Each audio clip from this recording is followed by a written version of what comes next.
साथियों नमस्कार, मैं आर के अमोल। आज हम एक कहानी से शुरू करते हैं और उसी पर परिचर्चा करेंगे। कहानी है, एक बादशाह हुआ करते थे, मुग़ल बादशाह अपने देश में। जहांगीर, सब लोग जानते होंगे आप। जहांगीर को कोई ऐसी बीमारी हो गई जो ठीक नहीं होती। कोई कहता फोड़ा हो गया था, नासूर बन गया था, कोई कुछ कहता, कोई कुछ कहता। तो इंग्लैंड से डॉक्टर बुलाया गया जिसने उनका इलाज किया और वो ठीक हो गए। उससे बादशाह ने कहा कि मैं बहुत खुश हूँ, आप हमसे कुछ मांगो। तो उसने कहा हमको कुछ नहीं चाहिए, हमने बीमारी ठीक किया, मैं डॉक्टर हूँ, बीमारी ठीक कर दिया, आपका कुछ नहीं चाहिए। हमें हिंदुस्तान हमें बहुत अच्छा लगा और मुझे रहने के लिए कुछ ज़मीन दे दीजिए जहाँ मैं अपना बंगला बना लूँ और वहीं रहूँ। उसने कहा ये कौन सी बड़ी बात है, मैं तो बादशाह हूँ और इतनी बड़ी मुल्क का बादशाह हूँ, तो बहुत सारी ज़मीन है, जहाँ आपको लेना हो ले लीजिए। तो उन्होंने कहा हमें 11 एकड़ ज़मीन जो है चाहिए मकान बनाने के लिए, और पूरे हिंदुस्तान में कहीं भी हम ले लेंगे। जगह की जो है हम पर छोड़ दिया जाए कि जगह हम अपना चुन लेंगे। ठीक है, बादशाह का आदेश हो गया एप्लीकेशन पर। अब उसको उस आदेश की नकल लेनी थी दफ्तर से, कि उसकी नकल लेगा तभी तो वो ज़मीन ले सकता है। नकल के लिए वो अपना बादशाह के दफ्तर में गए। नकल का कागज उन्होंने दिया, प्रार्थना पत्र। बादशाह के ऑफिस में एक मुंशी चोखेलाल नकल नवीश हुआ करते थे। मुंशी चोखेलाल ने देखा उस कागज को तो उन्होंने कहा न 12 एकड़, न 14 एकड़, न 15 एकड़, न 20 एकड़, न 10 एकड़, न 7 एकड़, 11 एकड़ क्यों है ऐसा? 11 एकड़ का कोई मसला जरूर है। उन्होंने पुराना रिकॉर्ड वगैरह पलट कर देखा तो देखा कि कश्मीर में 11 एकड़ जमीन में केसर की खेती हुआ करती थी। और मुंशी चोखेलाल को ये आभास हो गया कि हो न हो ये अंग्रेज जो है वहीं 11 एकड़ ज़मीन लेने के उसके दिमाग में कि 11 एकड़ ज़मीन हमें कश्मीर में चाहिए मकान बनाने के लिए या खेती करने के लिए, जो भी करे। 11 एकड़ में कोई मकान थोड़ी नहीं बनाएगा। मुंशी चोखेलाल को काफ़ी आभास हो गया कि वो 11 एकड़ केसर में जहाँ खेती होती है वहीं 11 एकड़ ज़मीन इनको चाहिए। अब मुंशी चोखेलाल ने काफ़ी दिमाग लगाया और सोचा कि अगर हम नकल नहीं देते हैं तो हुक्म अदूली हो जाएगी। हुक्म अदूली को अंदर आज्ञा का पालन नहीं हुआ बादशाह की, तो वो मेरी नौकरी पर आ जाएगा, खतरा हो जाएगा। और ज़मीन अगर हम दे देते हैं, नकल दे देते हैं, तो ये होगा कि जिसका नमक खा रहे हैं या जिस देश में रह रहे हैं उसके साथ गद्दारी हो जाएगी। अब वो बड़े पेशो पेश में थे कि गद्दारी सही है कि सच्चाई सही है या देशभक्ति सही है। तो उन्होंने उसे कहा कि अब 3-4 दिन बाद आइए, 5-6 दिन बाद, 1 हफ्ते बाद, तो हम नकल देंगे आपको। 1 हफ्ते के अंदर उन्होंने सोचा कि कोई न कोई उपाय लगाया जाए जिससे न गद्दारी हो और न ही बादशाह के हुक्म की तामील न हो।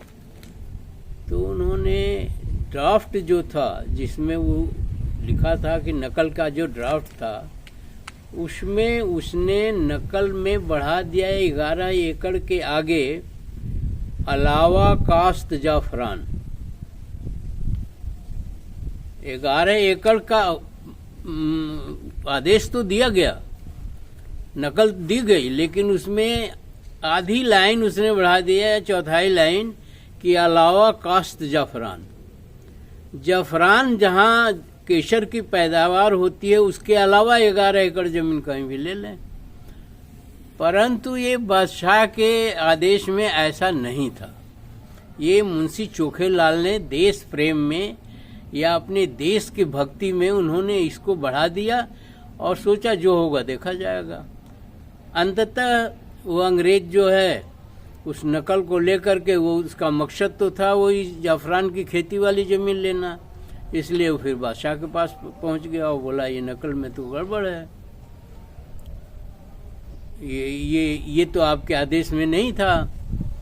बादशाह ने उसको बुलाया, नकल नवीस को पता करवाया अपने अधिकारियों से, और किसने ही नकल दिया है, इसमें आदेश में तब्दीली करी है। तो मुंशी चोखेलाल को पेश किया गया बादशाह के सामने। मुंशी चोखेलाल ने उनको एकांत में बताया कि इस अंग्रेज की मंशा वो जाफरान की जो खेती 11 एकड़ में कश्मीर में होती वहीं लेने की थी। मैंने बहुत अध्ययन किया अपने दिमाग में, या मैंने सोचा कि अगर हम आपके आदेश में तब्दीली जरा सा करते हैं तो वो जाफरान की खेती की ज़मीन बच जाएगी, जिससे हमारे पास बहुत ज़्यादा धन प्राप्त होता है या टैक्स मिलता है। तो मैंने इसलिए बढ़ा दिया ये। आपका नमक खाते हैं तो आपके आदेश की तब्दीली मतलब परिवर्तन न हो आपके आदेश में, इसलिए मैंने नकल तो दे दिया लेकिन इतना बढ़ा दिया देशभक्ति में। बादशाह बहुत खुश हुए। बादशाह ने कहा बहुत अच्छा किया आपने, मेरे को तो पता नहीं। और बादशाह बहुत खुश हुए। उसे मुंशी चोखेलाल को काफ़ी धन दौलत और जो कुछ भी वो दे सकते थे दे करके उन्होंने कहा ठीक किया आपने। और अंग्रेज से कहा उन्होंने ये नकल सही है और नकल नवीस ने जो है वो अपने हिसाब से दिया है आपको, तो इसमें मैं कोई तब्दीली नहीं कर सकता, और नकल जारी भी हो चुका है। फिर अंग्रेज ने कहीं दूसरी जगह लेने की बजाय वापस इंग्लैंड चला गया। कहानी का अध्ययन आप करें और देखें कि कहानी में क्या सार है, क्या उसमें अर्थ है, क्या उसमें भक्ति है, देशभक्ति है, क्या है, कैसे है। और मैं अपने विचार आपको बताना चाहता हूँ कि आज देश में इस तरह के लोगों की पूर्णतया कमी है जो देश के हित में सोचें और बादशाह के आदेश को पलटने की हिम्मत करें। ऐसे नहीं हैं लोग। एक तरह से चोखेलाल ने बादशाह के आदेश को संशोधित कर दिया देश हित में, और आजकल हर दफ्तर में हाहाकार मचा हुआ है।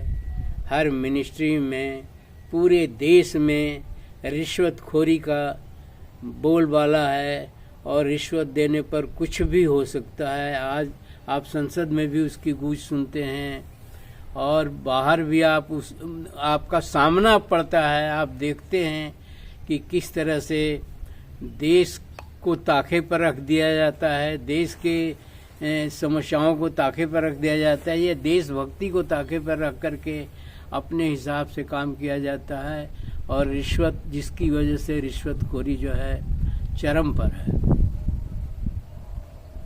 आज हिंदुस्तान का या पूरे भारत का कोई ऐसा सरकारी दफ्तर, प्राइवेट इवेंट और कोई भी नहीं है। सब अपने अपने हित में लगे हुए हैं और देश को किसी की कोई चिंता नहीं है और न कोई रिस्क लेना चाहता है। मेरा क्या, ये तो सरकारी काम है, मेरा क्या लेना देना है। मुझे अगर रिश्वत मिल रही है तो लो और कुछ भी करो। तो इस तरह के स्थिति जो है पहले जैसी नहीं है। यही मेरे कहानी का मतलब है। और अगर इसमें सुधार नहीं हुआ और अगर इस पर मनन, और रिश्वतखोरी में भी पॉलिटिक्स हो रही है। ये अपना आदमी है तो इसकी रिश्वत लेना जो है माफ़ हो गया, और हमारा ये विरोधी है तो इसको रिश्वत न भी हो तो इसको रिश्वतखोर घोषित कर दो। इतनी बेईमानी और इतनी जो है चरम पर अन्याय जो है वो फैला हुआ है। तो इस देश का तो कहते हैं ना, भगवान ही भला करे। तो ये देश की स्थिति बहुत ख़राब है। रिश्वतखोरी शासन में भी है, बाहर भी है, विरोध वालों में भी है, सब जगह व्याप्त है और यह स्थिति सही नहीं है और इसका भुगतान आपको करना पड़ेगा। आप 755 साल, बार बार हम याद दिलाते हैं कि आप 755 साल गुलाम रहे हैं। उसमें एक कारण ये भी है जिसकी वजह से विदेशी यहाँ आए और यहाँ शासन करना शुरू कर दिए, उन्हें कोई दिक्कत नहीं हुई। तो इस पर कहानी पर तो जो है उसको आप करिए ही, इस पर भी गौर करिएगा कि ये रिश्वतखोरी बंद होनी चाहिए और बेईमानी बंद होनी चाहिए। अपना पराया देश को सर्वोपरि मानिए। अंत में मैं आपसे यही निवेदन करूंगा कि वीडियो को पढ़ करके उस पर मेरा भी मार्गदर्शन करें, सुझाव और शिकायतें भेजें ताकि मैं भी अपने को परिमार्जित कर सकूं। जय भीम, जय नेहरू, जय संविधान।